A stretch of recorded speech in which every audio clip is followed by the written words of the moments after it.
Bismillahirrahmanirrahim. Assalamualaikum warahmatullahi wabarakatuh. Alhamdulillahirabbil alamin. Wassalatu wassalamu ala Rasulillah wa ala alihi wa sahbihi ajmain. Amma ba'du. Hadirin yang berbahagia, izinkan saya Muhammad Ferry Afandi untuk menyampaikan sebuah ceramah dengan tema peran generasi milenial bagi keberlangsungan hidup bangsa di masa yang akan datang.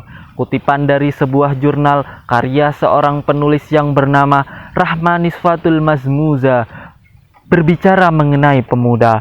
Pasti identik dengan masa muda, masa yang kuat, masa yang hebat, luar biasa. Dikarenakan masa muda lah masa yang paling tepat, masa yang paling kuat untuk senantiasa taat kepada Allah, Sang Pemilik nikmat. Hal ini seirama dengan salah seorang ulama tafsir Al-Quran, Syekh Abu Al-Fida Ismi bin Katsir. Beliau menyatakan dalam kitab tafsirnya bahwa masa muda adalah masa yang penuh kekuatan.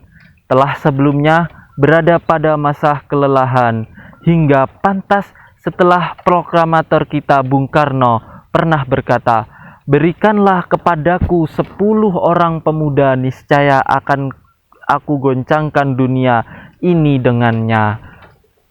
Masa muda merupakan nikmat dari Allah Subhanahu wa Ta'ala, di mana kita sebagai pemuda dianugerahi bentuk fisik yang kuat, mata melihat dengan tepat, tangan dapat menggenggam dengan kuat, kaki masih bisa berlari dengan cepat, wajah tampan atau cantik memikat.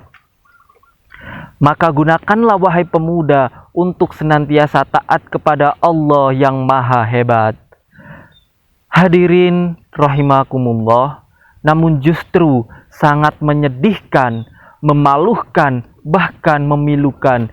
Di zaman milenial ini tidak sedikit pemuda yang kaya raya, yang sangat ada segala punya, yang istilahnya HP-nya Nokia, laptopnya Toshiba, mobilnya Avanza, kontrakannya di mana-mana, sawahnya lega, duitnya banyak, setiap hari makan di Ampera.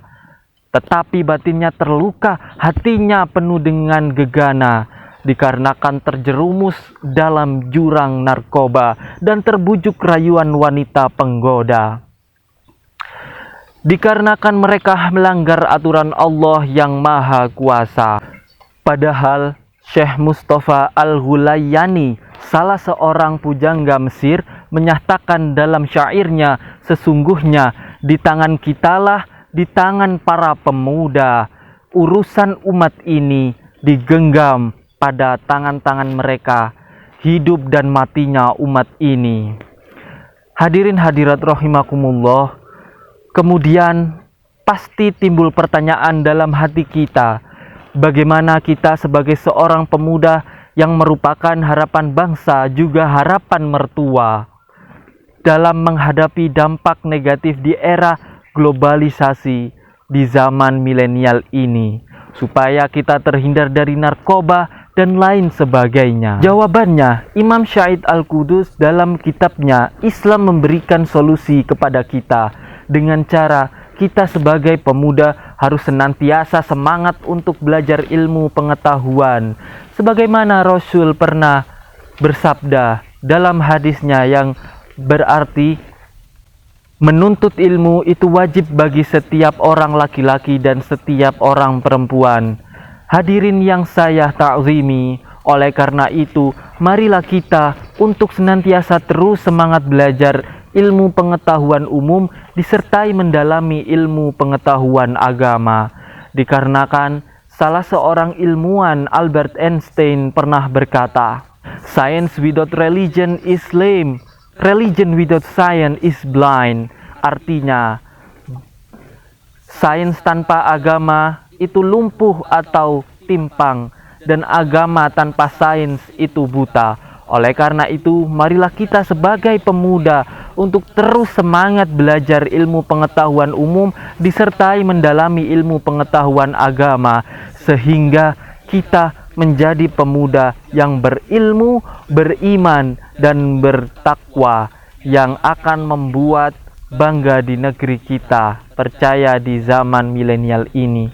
Sesuai dengan firman Allah Subhanahu wa taala dalam surah Al-Qur'an, surah Al-Mujadilah ayat 11, yang artinya Allah akan meninggikan derajat orang-orang yang beriman dan orang-orang yang berilmu di antara kamu beberapa derajat.